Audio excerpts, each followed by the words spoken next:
Welcome to Dark Corner's Top 10 Christopher Lee Death Scenes. One of the most prolifically successful actors of his generation, Christopher Lee racked up an astonishing number of performances over the course of his long career, and let's be honest, an awful lot of those performances were as villains. His bass tones and imposing presence made him a go-to bad guy, which means that, as well as an astonishing number of performances, Lee may have died on screen more than any other actor. These are our top 10 death scenes of cinema's real Dark Knight. But that doesn't mean we're beaten. The war isn't over yet. That is why I'm no murderer. I kill as a soldier kills in a war for a belief. Lee's first on-screen death was in 1948's Penny and the Pownall case.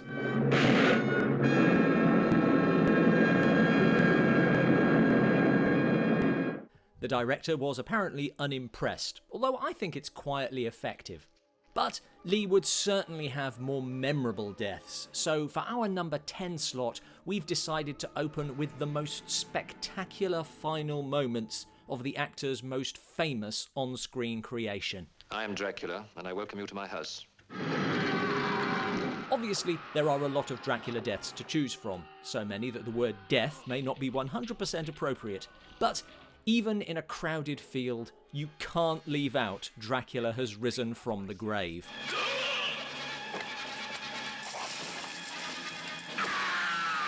Impaled on a cross, tears of blood streaking his face, Lee adds to the moment by trying to tug out the cross and flinching as if his hands have been burned by the holy symbol.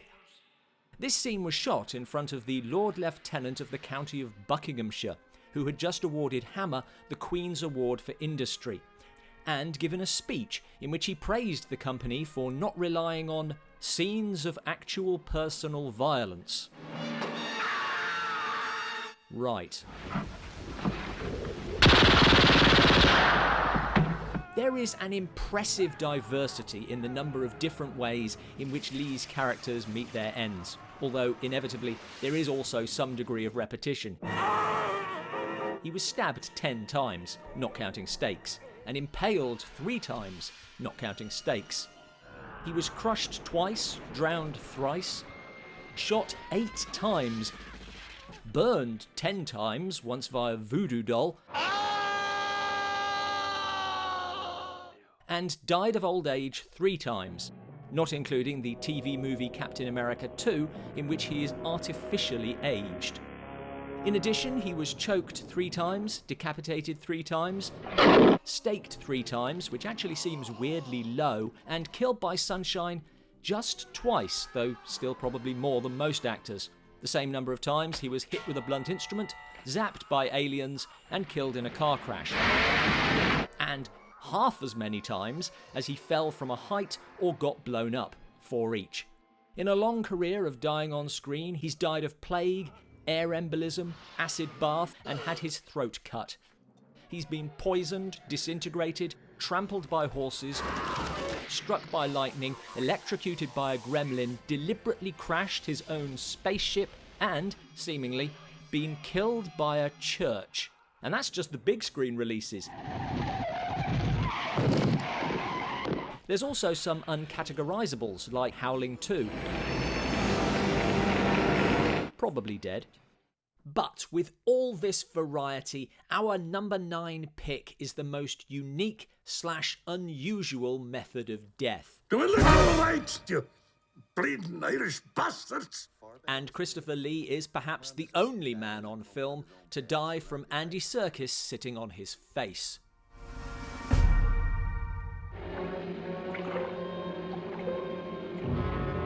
Obviously, we've done our best to theme this list, and there are certain classics we don't want to leave out, but there's also room for some nice death scenes that aren't so familiar. For example, Beyond Mombasa, in which Lee is shot with a poisoned dart before falling into a mine. Lee did the stunt himself, but this is take 2 because the first time he forgot to mime being hit by the dart. Then there's Hercules in the Haunted World, in which Lee's evil king Liko is crushed by a giant rock before spontaneously combusting. But we've gone with joint winners for this slot, having given up even the pretense that this is a top 10. The City of the Dead and The Castle of the Living Dead. Similar titles, very different films. With a story by Amicus Films' Milton Subotsky, The City of the Dead is an atmospheric supernatural horror that deserves to be better known. Burn, witch, burn, witch, burn, burn, burn! At its climax, a man with a sword stuck in his back wields a giant cross that incinerates members of a satanic cult, including Lee. By contrast, The Castle of the Living Dead is one of a seemingly endless number of Italian horrors in which unsuspecting travellers are forced to overnight in the castle of a murderous weirdo of some sort. In this case, Lee's Count Drago. I was working in my laboratory and did not hear you arrive. Whose hobby is creating a sort of tableau vivant, without the vivant, by injecting his guests with a serum that simultaneously kills and embalms. It's worth watching, if only for Lee's hilarious death scene when he accidentally injects himself.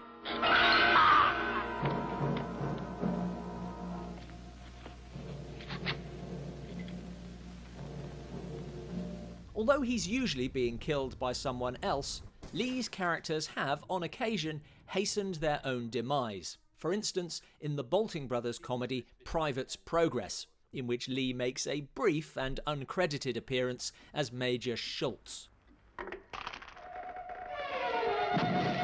I know that smell all right.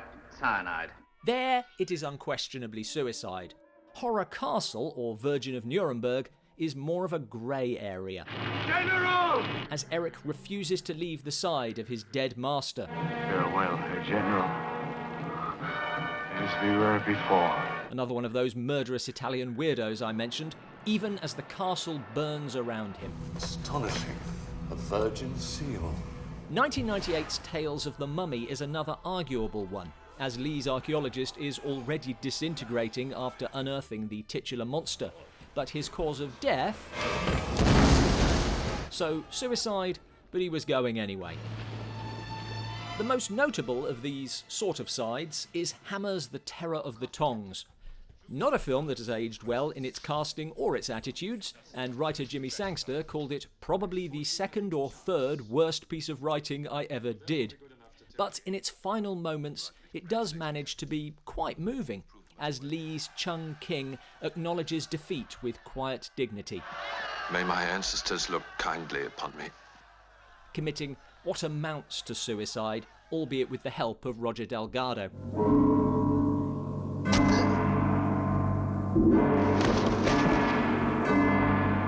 We all know that Dracula doesn't stay dead, which is why Lee gets 2 death scenes in Dracula AD 1972 at the hands of Peter Cushing's Van Helsing.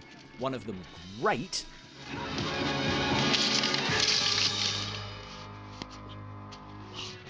the other less so. And the Holy Ghost!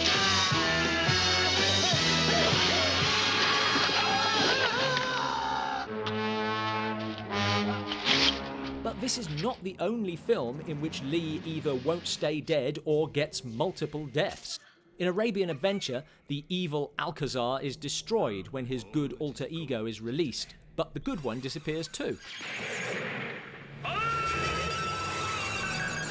The death scene in 1955 short Crossroads is worth mentioning because we don't actually know it's a death scene until later,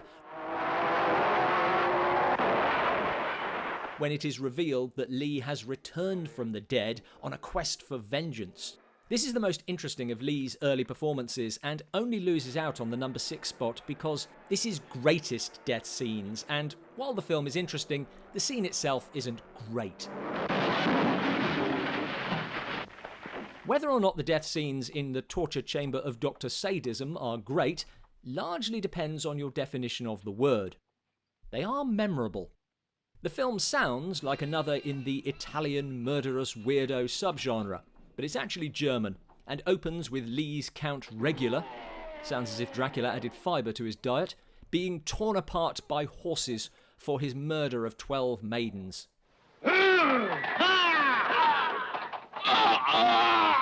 Decades later, he is brought back to life to pick up that spare 13th maiden, whose death will give him immortality. But he runs out of time.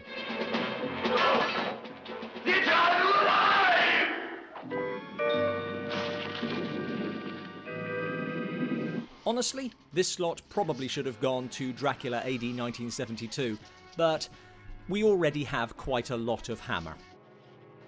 Lee died for Hammer horror in the majority of the films he made for the company, and we have left out such excellent examples as She, run through with a spear by Ursula Andress just inches from eternal life. That sucks. As Karis the Mummy, he is shot in a swamp. Specific cause of death unknown. In The Pirates of Blood River, he is pinned to a tree by Sinbad himself, Kerwin Matthews. While in The Devil Ship Pirates, he is shot.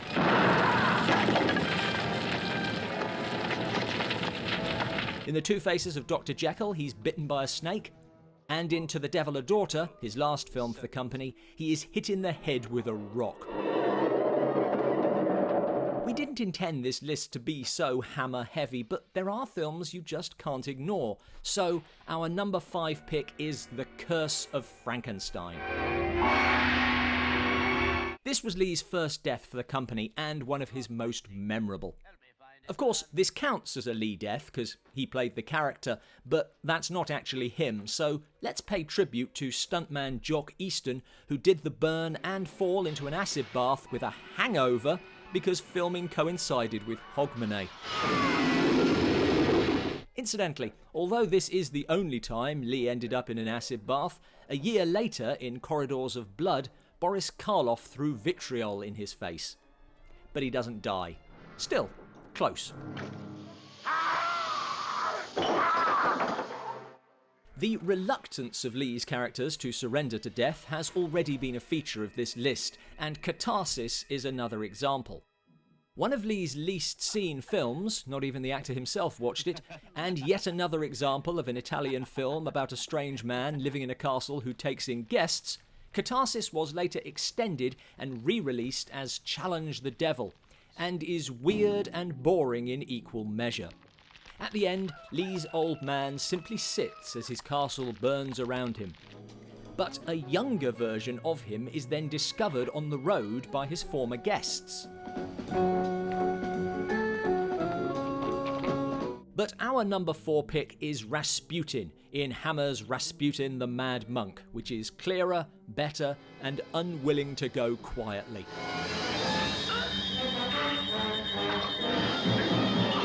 Really unwilling to go quietly. In fact, not yet gone.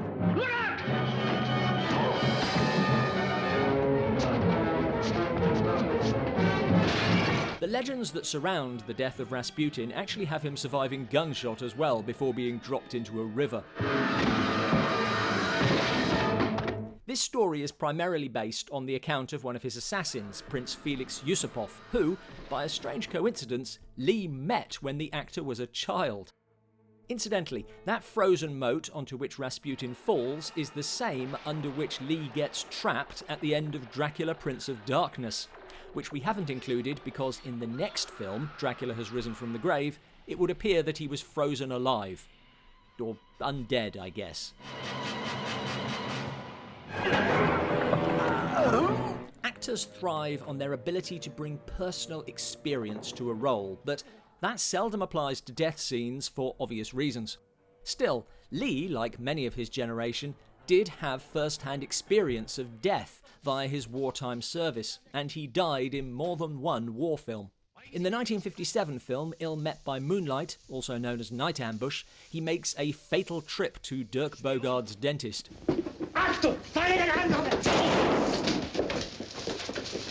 Lee was often cast as German officers because of his skill with languages, as well as his overall bad guy aura. Wir haben nur 2 Abteilungen zum Volkssturm. Und das ist alles, was wir haben. And he's on the wrong side again in Battle of the V1 a few years later, this time facing The Day the Earth Stood Still's Michael Rennie, who chokes him with a pipe and then... Whether or not Lee called upon his wartime experience for either of these deaths, who knows, but One in which we know he did came close to half a century later. Peter Jackson had initially told the actor to cry out when he is stabbed in the back by Wormtongue, to which Lee responded, Have you any idea of what kind of noise happens when somebody's stabbed in the back?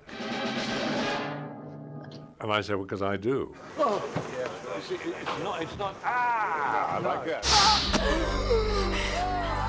It's because the breath's driven out of your body. He seemed to have expert knowledge of exactly the sort of noise that they make, and so I just sort of said, well, you obviously know what to do, Christopher, so I'm sure you'll do it great, and he did.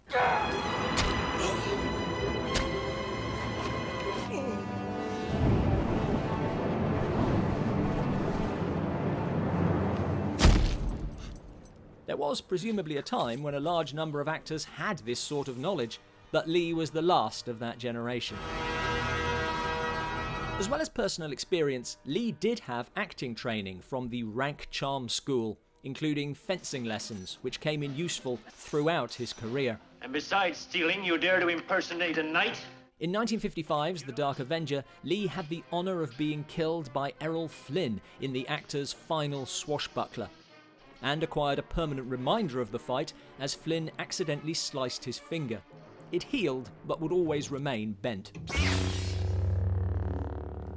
By the time of his Star Wars appearances, few actors had such early training, and Lee had a deal of fighting to do in Attack of the Clones. Though it's hard to be sure how much is him and how much digital. In the sequel, Revenge of the Sith, Count Dooku gets to fight again, but this time...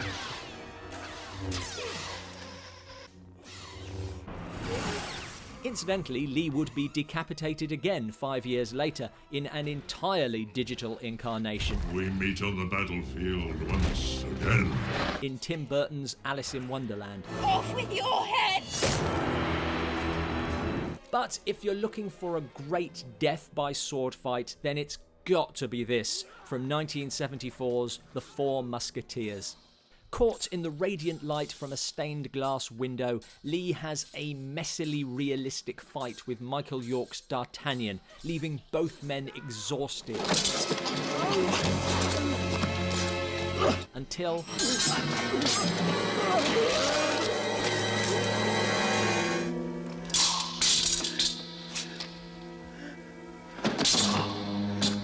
a great death scene following a great fight scene, only slightly undercut by the fact that Rochefort apparently survived, as he returns for belated and ill-advised sequel, The Return of the Musketeers, in 1989.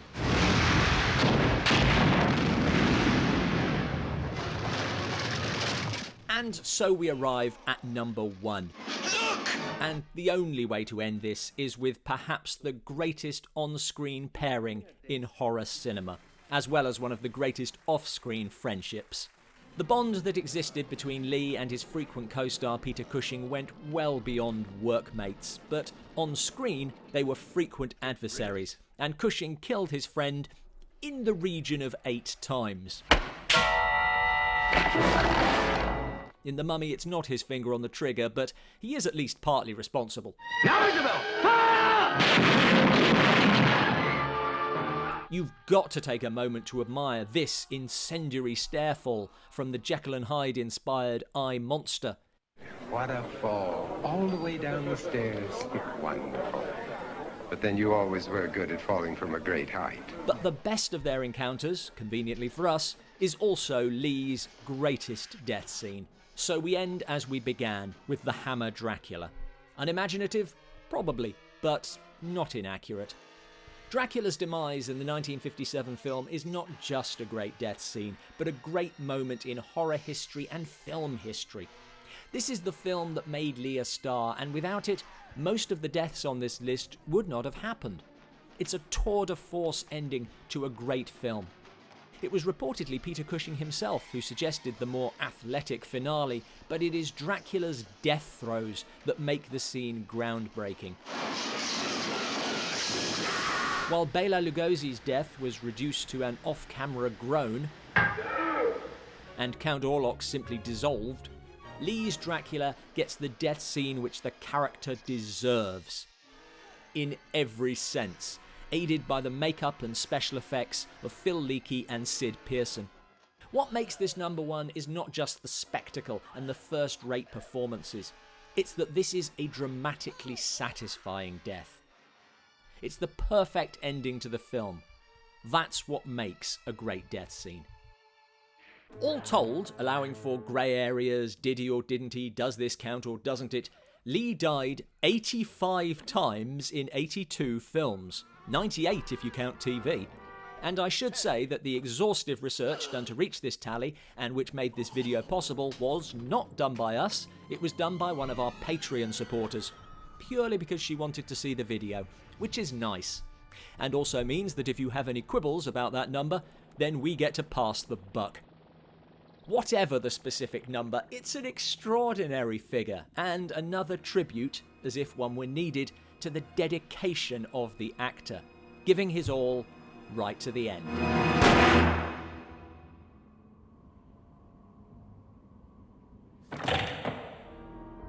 Thanks for watching. We are more than usually indebted to at least one of our Patreon supporters for this one. Do consider joining their numbers.